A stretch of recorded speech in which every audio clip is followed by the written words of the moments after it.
আসসালামু আলাইকুম ওয়া রাহমাতুল্লাহি ওয়া বারাকাতুহু। মাগফিরাতুন জান্নাতুন।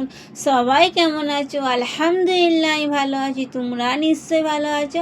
আমার ভিডিওটা যেখান থেকে দেখছো, মা বোন ভাইরা খালারা আপুরা সবাই ভালো থেকো, সুস্থ থেকো। আবারও চলে এলাম একটা নতুন ভিডিও নিয়ে। ভিডিওটা যদি ভালো লাগে থাকে একটা লাইক শেয়ার আর সাবস্ক্রাইবার করে আমার পাশে থাকবে আপুরা ভাইরা খালারা সবাইকে বলা হচ্ছে। এই দেখো ওইদিকে চলে এলাম আনাজ কাটতে। আজকে রান্না করব পেঁয়াজ পাতা দিয়ে আর বড় মাছের চচ্চড়ি করব। তোমরা কে কে খেয়েছো পেঁয়াজ পাতা দিয়ে আর বড় মাছের চচ্চড়ি? আমার প্রায় করা হয়, আজকে ভাবলাম সেটাই তোমাদের সাথে শেয়ার করি। অনেকে তো খেয়েছো শুকটি মাছ দিয়ে পেঁয়াজ পাতা দিয়ে চচ্চড়ি, তাই না? আজকে আমি করো বড় মাছের চচ্চড়ি, খুব ভালো লাগে। ওর আব্বা বললো রান্না করো, ছেলেমেয়েরাও বললো মা এটা রান্না করো। বেশিরভাগ যাই রান্না করি এগে তোমাদের ভাইয়াকে জিজ্ঞাসা করে নিই, তোমাদের ভাইয়ার যেটা রান্না করতে বলে সেটাই করা হয়। আর ছেলেমেয়েরাও বলে হ্যাঁ হ্যাঁ হ্যাঁ, সবাই মিলে একসাথে মশলার মতন করা হয়, তারপরে রান্না করতে বসা হয়। আর এইদিকেই দেখো চলে এসছে সবজিগুলো অফ ক্যামেরায় ধুয়ে নিয়েছিলাম, ভালো তারে পানিতে ভিজুত দিয়ে রেখেছিলাম, তারপরে এখানে কাটতে বসে গেছি। এবার আজ থেকে ছেলে মেয়ের স্কুল খুলে গেছে, দেখো না। আজকে প্রথম দিন বলে স্কুলে পাঠানো হয় না, কালকে সবাই যাবে। মেয়ে যাবে সকাল 7টার মাদ্রাসায়, ছেলে যাবে 7:30টার মধ্যে। তো তোমাদের ভাইয়া যাবে 7:30টার মধ্যে। কাজে কি করব কিছু খুঁজে পাচ্ছি না, কিভাবে যে ভিডিও বানাবো, কিভাবে যে কি করব।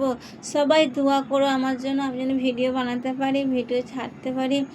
আর ছেলে মেয়ে আলাদা আলাদা স্কুল, জানো তো। ছেলে যাবে সকালবেলায় স্কুল, 7:30টার মধ্যে পৌঁছে যেতে হবে এখানে, আর সেই 12:30টার সময় আসবে। এসে আবার সেই 1:30টার সময় মাদ্রাসা যাবে, আর সেই 4:30টার সময় আসবে। আর মেয়ে যাবে আমার, মা জননীটাই যাবে আমার সকাল 7টায় মাদ্রাসা, আসবে 10টার সময়, 12:30টার সময় স্কুলে যাবে, সেই 5:45-এ ছুটি হবে। এসে আবার টিউশন, ওদেরও খুব কষ্ট হয় গো, একটু খেলতে পায় না, একটু রেস্ট পায় না গো।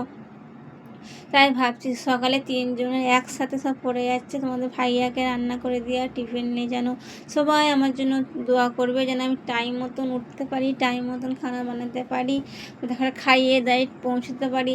স্কুলে রাখতে যাও, আনতে যাও, মাদ্রাসায় ছাড়তে যাও, আনতে যাও, অনেক চাপের মধ্যে পড়ে যাচ্ছি। আমি জানি না, আল্লাহ পাক আছে, আল্লাহ নিশ্চয়ই সবর দান করবে, নিশ্চয়ই আল্লাহ আছে, আল্লাহর সাথে আছে। তোমরাও আমার সাথে আছে, তোমরাও আমার জন্য দোয়া করো।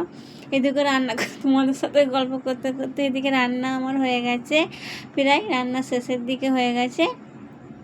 তারপরে আলু পেঁয়াজ পাতাটা ভালো করে কষে নিয়েছি, তারপরে মাছ দিয়ে ভালো করে এবার শুঁড়োটাকে কমিয়ে নেবো, ঝোলটাকে মেরে নেবো। তারপরে এবার দুপুরে খাওয়া দাওয়া করবো। দুপুরে খাওয়া দাওয়াটা অফ ক্যামেরায় করেছিলাম, তোমাদের সাথে আর শেয়ার করা হয়নি। তারপরে একটা তোমাদের ভাইয়াকে একটা কোম্পানি থেকে ছোট্ট গিফট দিয়েছিল, সেইটাই তোমাদের সাথে শেয়ার করব। তোমরা কেমন হয়েছে জানাবে।